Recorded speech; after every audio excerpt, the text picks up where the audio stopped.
పాము పడగ నీడ లాంటిది ఐశ్వర్యం ఎప్పుడు కూడా. పాము పడగ ఎలా పట్టిందనుకోండి, ఈ చిన్నపిల్లాడు ఎవడో ఉంటే పాపం ఏదో నీడగా ఉంది కదా అని ఉంటాడు, కానీ అది పాము పడగ పొరపాటున ఎలా కాటేస్తే అయిపోయినట్టే జీవితం. ఐశ్వర్యం ఎప్పుడు కాటేస్తుందో తెలియదు. ఐశ్వర్యవంతుల ఇళ్లలోనే పిల్లలు దెబ్బతింటున్నారు నిజంగా చెప్పాలి అంటే. ఎందుకంటే పెంపకాలు సరిగ్గా ఉండట్ల, దానికి ఐశ్వర్యమే కారణం. తల్లి మంచిదే, తండ్రి మంచివాడే, కానీ ఐశ్వర్యం ఇద్దరినీ జరగొట్టింది. పిల్లలకి పూర్తి స్వేచ్ఛ ఇచ్చేస్తున్నారు, మీ ఇష్టం, మీరు ఖర్చు పెట్టుకోండి. ఉన్నదెందుకు? పిల్లల కోసం కాకపోతే పిల్లల కోసమే, కానీ పిల్లలు బాగుపడడం కోసం, చెడిపోవడం కోసం కాదు. సంపదలు ఎప్పుడు పిల్లల కోసమే, కానీ పిల్లలు బాగుపడడం కోసమా చెడిపోవడం కోసమా? వాళ్ళు బాగుపడడం కోసమే మనం సంపాదిస్తే సంపద మీద ఎప్పుడూ ఒక అదుపు ఉండాలి. మన భార్యాభర్త ఇద్దరూ అనుకుని ₹1,00,000 ఎవరికైనా దానం ఇచ్చినా పర్వాలేదండి, ఏమి ఇబ్బంది లేదు, ఇద్దరు అనుకున్నారు. కానీ తెలియకుండా ఇంట్లో పనివాళ్ళు కానీ పిల్లలు కానీ ఎవరు కానీ ₹10 తీసినా వెంటనే పట్టుకోవాల్సిందే. పిల్లలు కూడా అలా తల్లిదండ్రులు తెలియకుండా డబ్బు తీసుకోవడానికి వీల్లేదండి. అందుకే ఇవాళ సమాజం చెడిపోతుంది మొత్తం. ఇక్కడ ఎందుకు తీసావు, ఏంటి పని, నాకు ఎందుకు చెప్పలేదు అని అడగాల్సిందే ఖచ్చితంగా. పిల్లల మనోభావాలు దెబ్బతింటే బొడ్డుడన్న వాడికి మనోభావాలు ఉంటాయి. ఇక్కడ 50 ఏళ్ల వాడికి ఏముండవు, వీడు పిచ్చి వెదవా. మనోభావాలు ఎవరివండి? ఎవరి మనోభావాలు ఎవరు గౌరవించాలి? పెద్దల మనోభావాలు పిల్లలు గౌరవిస్తారా, పిల్లల మనోభావాలు పెద్దలు గౌరవిస్తారా? ఏమి చెప్పే శాస్త్రాలు ఏం నడుస్తుంది సమాజం? పెద్దల్ని గౌరవించవలసింది పిల్లలపై, పిల్లల మనోభావాలు పిల్లలకు నచ్చ చెప్పాలి, సంస్కారవంతులు చేయాలి, గట్టిగా చెప్పాలి, అవసరం మీద కుదరదని చెప్పాలి.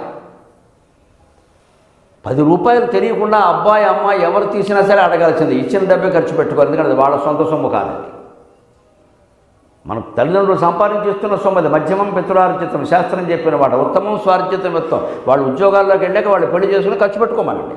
మన ఇంట్లో ఉండి మనం పెట్టింది తింటూ మనం చెప్పిన చదువుకుంటూ మనకు లెక్క చెప్పాల్సిందే. ప్రతి రూపాయికి లెక్క చెప్పాల్సిందే, తాగిన టీకి కూడా లెక్క చెప్పాల్సిందే. నా ఫ్రెండ్స్ వచ్చారు, ఒక 100 మందికి తాగించి మేము పార్టీ ఇవ్వడానికి ఎవరి సొమ్ము ఎక్కడ? నేను ఇవ్వాలి పార్టీ, నువ్వు ఇచ్చారట. విద్యార్థి దశలో పార్టీలు ఏమిటండి, ఎక్కడి నుంచి ఇస్తారు? ఎవరి సొమ్ము? మీరు ఏమి సంపాదించారట? వాళ్ళ నాన్న సొమ్ము, వాళ్ళ అమ్మ సొమ్ము, ఎక్కడి నుంచి వచ్చింది? పార్టీ ఇవ్వడం ఏంటి? ఇచ్చేస్తున్నారు ఈవేళ. ఐశ్వర్యమే చెడగొడుతోంది, గమనించండి. తర్వాత వాడు పూర్తిగా చెడిపోయాక, భయంకరమైన వ్యసనాలు వచ్చాక, మత్తు మందులకు కూడా అలవాటు పడ్డాక సమాజమే అలా ఉంది కదండి. ఈ ఉపశమన వాక్యాల వల్ల ఉపయోగమే లేదమ్మా.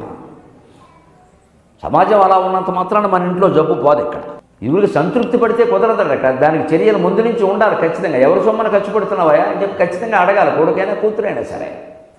వాళ్ళు ఉద్యోగాల్లో చేరి వాళ్ళకి పెళ్ళిళ్ళి వాళ్ళు సంపాదించుకుని అప్పుడు ఇంకా అడగడం మానేయాలి. అది తల్లిదండ్రుల పద్ధతి. శాస్త్రం చెప్పిన మాటే, ప్రాప్తేది షోడశే వర్షే పుత్రం మిత్రవద్ ఆచరిస్తున్నారు. పిల్లాడికి ఉద్యోగం వచ్చింది, పెళ్లి చేసావు, ఇంకొదిలే, ఇంకా వాళ్ళ ఖర్చుల గురించి నువ్వు మాట్లాడక, వాళ్ళు చూసుకుంటారు.